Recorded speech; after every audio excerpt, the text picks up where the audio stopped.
다 같이 사도신경으로 우리의 신앙을 고백하며 새벽 예배 하나님께 올려드리겠습니다. 전능하사 천지를 만드신 하나님 아버지를 내가 믿사오며 그 외아들 우리 주 예수 그리스도를 믿사오니 이는 성령으로 잉태하사 동정녀 마리아에게 나시고 본디오 빌라도에게 고난을 받으사 십자가에 못 박혀 죽으시고 장사한 지 사흘 만에 죽은 자 가운데서 다시 살아나시며 하늘에 오르사 전능하신 하나님 우편에 앉아 계시다가 저리로서 산자와 죽은 자를 심판하러 오시리라. 성령을 믿사오며 거룩한 공회와 성도가 서로 교통하는 것과 죄를 사하여 주시는 것과 몸이 다시 사는 것과 영원히 사는 것을 믿사옵나이다. 아멘.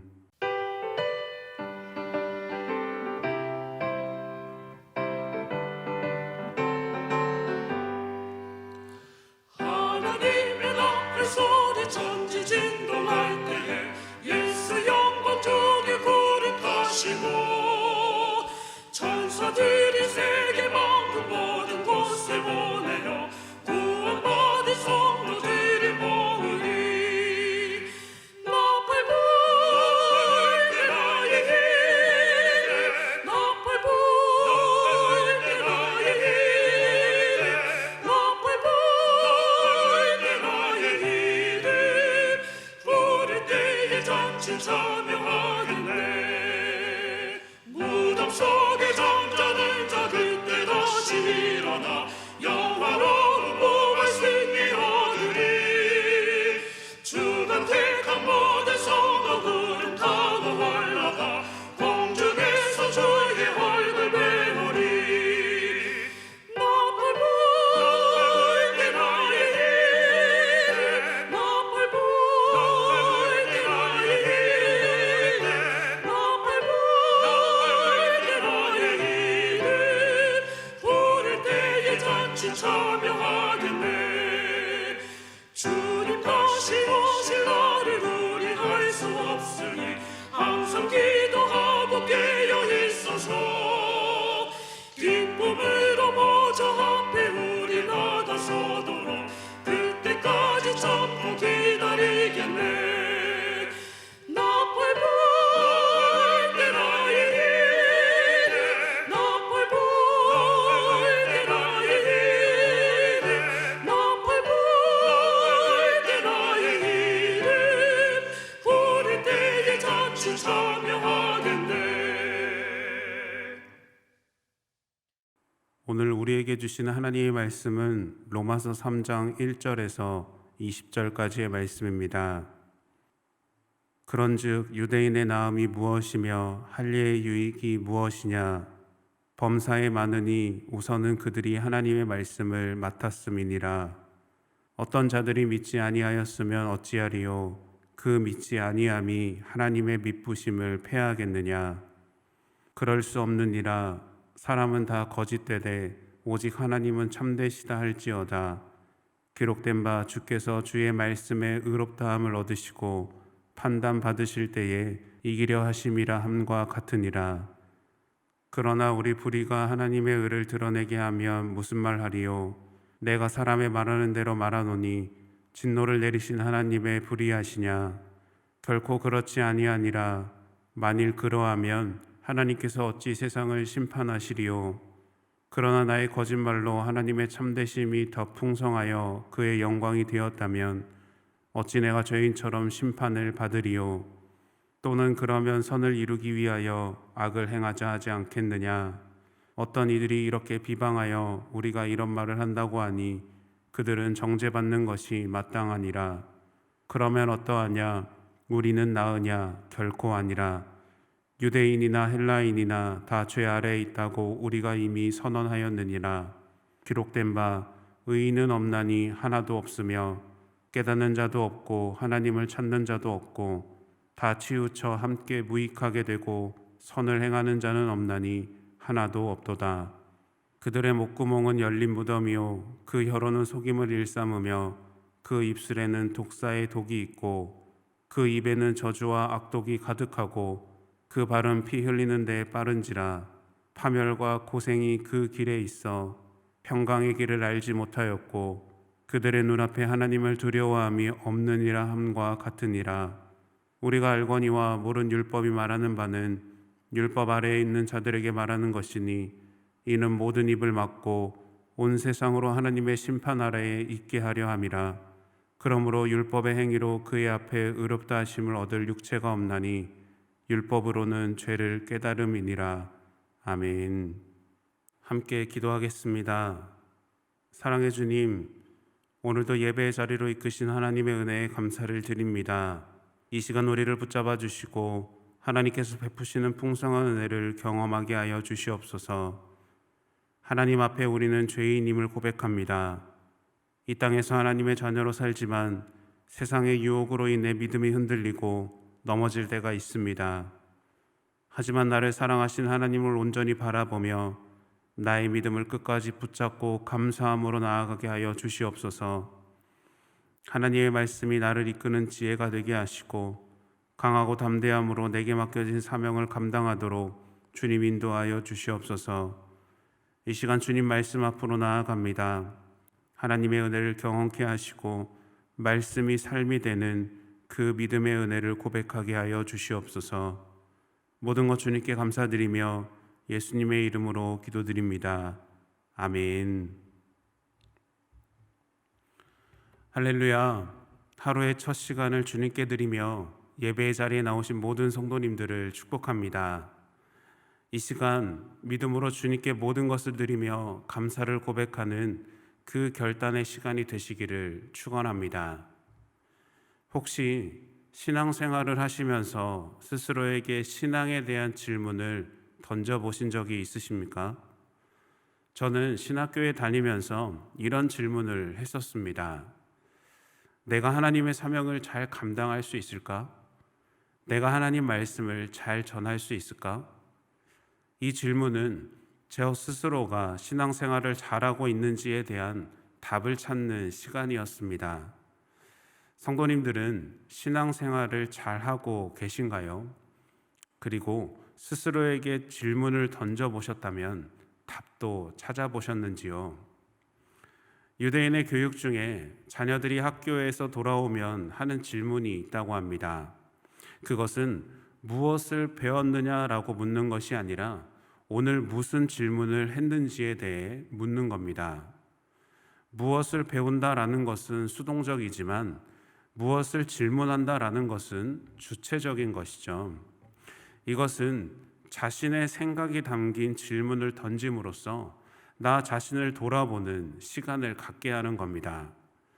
그런데 이것은 하나님에 대한 지식도 그렇습니다.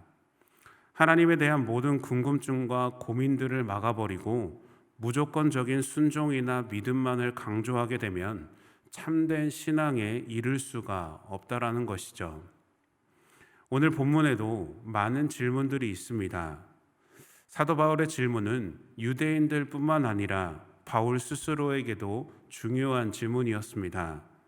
그리고 그 답을 찾는 것 또한 분명한 확신을 붙잡고 있을 때 올바른 신앙의 길을 걸을 수 있다는 사실을 깨닫게 합니다.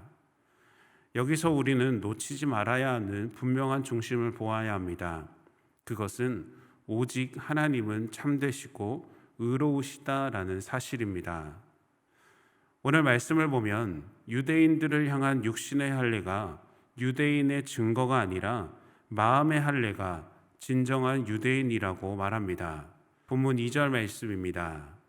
범사에 많으니 우선은 그들이 하나님의 말씀을 맡았음이니라 라고 말씀합니다. 유대인들에게는 주어진 특권이 많았습니다. 하지만 그 중에서 가장 특권 중의 특권은 하나님의 말씀을 맡았다라는 것이죠. 왜냐하면 하나님의 말씀을 맡은 자는 어느 누구보다 가장 먼저 구원의 기회를 가질 수가 있었기 때문입니다. 하지만 사도 바울은 유대인들이 말씀을 맡음에도 불구하고 자신의 육신이 유대인이라는 것을 신앙의 핵심으로 드러내는 것은 옳지 않다라고 말합니다. 말씀이 중심이 되지 않고 겉으로 드러나고 보이려는 신앙의 삶을 산다면 하나님을 온전히 바라보지 못하고 오해를 하게 된다라는 것이죠. 이런 사람들의 기도가 어떤지 아십니까? 그 기도는 자신의 육신의 삶이 세상의 기준에서 잘 되는 것들만 요구합니다. 부자가 되게 해주세요. 좋은 직장에 들어가게 해주세요. 좋은 배우자 만나게 해주세요. 자녀들이 잘 되게 해주세요. 그리고 자신들의 행위를 이렇게 포장하죠. 이 모든 것이 다 하나님께 영광을 돌리는 길이야. 하지만 우리가 분명히 기억해야 할 사실이 있습니다. 그것은 하나님은 사람의 행동에 따라 변하는 분이 아니라는 겁니다. 또한 하나님은 어떠한 상황에도 흔들리는 분이 아니라는 것이죠. 하나님은 영원전부터 그리고 지금도 그리고 앞으로도 동일하게 우리를 부르시는 그 자리에 계심을 믿는 순종의 삶을 살아가시기를 소망합니다. 육신의 만족과 유익을 위해 살아가는 것이 아니라 하나님 말씀이 삶의 중심이 되어서 의로우신 하나님의 축복을 누리는 저와 여러분들이 되시기를 축원합니다. 계속해서 바울은 우리에게 묻습니다. 본문 9절 말씀입니다. 그러면 어떠하냐? 우리는 나으냐? 결코 아니라. 유대인이나 헬라인이나 다 죄 아래에 있다고 우리가 이미 선언하였느니라 라고 말합니다. 사도 바울은 유대인과 헬라인, 즉 이방인이 하나님 앞에서 볼 때에는 근본적으로 아무 차이가 없는 존재라고 말합니다. 다 죄 아래에 있다라고 말하면서 죄 아래에서는 모두가 예외 없이 똑같다라는 것이죠. 그러면서 우리에게 묻습니다. 우리는 나으냐?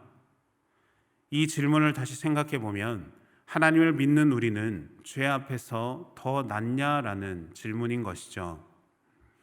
우리는 이런 질문 앞에 우리의 모습을 발견하게 됩니다. 은연중에 우리에게도 이런 마음이 있지요. 나는 잘하고 있는데, 나는 괜찮아, 나는 저들과 달라. 우리는 세상이 말하는 잘못된 것들과 구분을 짓고 선을 긋습니다. 그리고 나는 무언가 다른 것처럼 행동하고 판단한다라는 것이죠. 이런 우리에게 매일마다 바울의 질문을 던져야 합니다. 그래서 더 나은 게 있습니까? 이 질문에 대한 답을 알고 계시지요? 사도 바울의 대답은 결코 아니다입니다. 유대인이든지 헬라인이든지 복음을 알고 하나님을 믿는 사람이든지 믿지 않는 사람이든지 사람이라면 누구나 다 죄 아래 있다라는 사실에서는 본질적으로 똑같은 처지에 있다라는 겁니다. 죄 아래 있다라는 것은 죄가 사람 위에서 사람을 지배하고 있고 사람을 내리누르고 있고 사람을 파괴시키는 강력한 힘이 되고 있다라는 뜻입니다.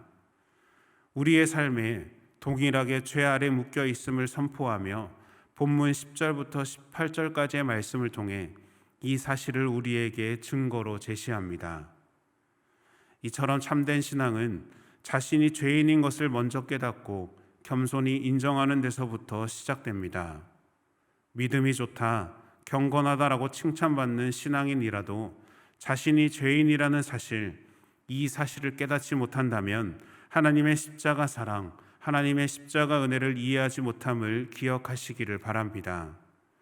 사람은 다 죄 아래 있다라는 말씀 앞에 자신의 연약함을 분명히 깨닫고 겸손하게 회개하며 회복의 은혜를 부어주시는 그 사랑을 경험하시기를 축원합니다. 그리고 바울은 이 모든 것들이 하나님의 율법 아래 계획 안에 있음을 고백합니다. 본문 19절 20절 말씀입니다. 우리가 알거니와 무릇 율법이 말하는 바는 율법 아래에 있는 자들에게 말하는 것이니 이는 모든 입을 막고 온 세상으로 하나님의 심판 아래에 있게 하려 함이라. 그러므로 율법의 행위로 그의 앞에 의롭다 하심을 얻을 육체가 없나니 율법으로는 죄를 깨달음이니라. 아멘. 이 말씀은 율법이 유대인들에게만 적용되는 것이 아니라는 뜻입니다. 율법 아래 있는 자, 다시 말해 법적으로 율법에 포함되어 있는 모든 영역에 속한 자는 동일하게 하나님의 통치를 받게 된다라는 것이죠. 그렇다면 바울이 말하는 율법은 무엇이겠습니까? 그것은 죄를 깨닫게 하는 것, 즉 사람이 하나님 앞에서 죄인임을 깨닫게 해주는 역할을 뜻합니다. 스스로 의롭다고 자랑하는 자, 스스로는 깨끗하다라고 판단하는 자, 스스로는 죄가 없다고 어리석은 결론을 맺은 자, 그들의 입을 막으시고 하나님은 분명하게 말씀하십니다. 죄를 지었으면 벌을 받아야 한다. 그리고 단 한 명의 예외도 없이 하나님의 심판대에 서게 된다라는 분명한 사실을 기억하는 저와 여러분들이 되시기를 소망합니다. 이 사실을 기억하고 붙잡을 때 우리는 마지막 심판의 날을 제대로 준비할 수 있으며 나의 나됨을 내려놓고 살아갈 때 우리의 인생은 가장 의미가 있고 보람이 있다라는 사실을 기억하시기를 바랍니다. 겉으로 보이는 모습에 만족하고 그 삶을 가꾸기 위해 헛된 노력을 하는 우리의 삶에서 벗어나서 온전히 하나님의 말씀만이 우리 삶의 주인 되시는 그 은혜를 고백하는 저와 여러분들이 되시기를 축복합니다. 그리하여 하나님 앞에 겸손하게 그리고 감사로 기쁨의 삶을 살아가는 저와 여러분들이 되시기를 예수님의 이름으로 축원합니다. 함께 주기도문 하심으로 예배를 마치겠습니다. 하늘에 계신 우리 아버지여, 이름이 거룩히 여김을 받으시오며 나라가 임하시오며 뜻이 하늘에서 이루어진 것 같이 땅에서도 이루어지이다.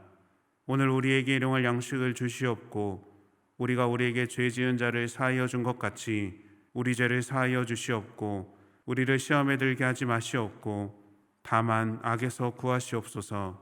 나라와 권세와 영광이 아버지께 영원히 있사옵나이다. 아멘.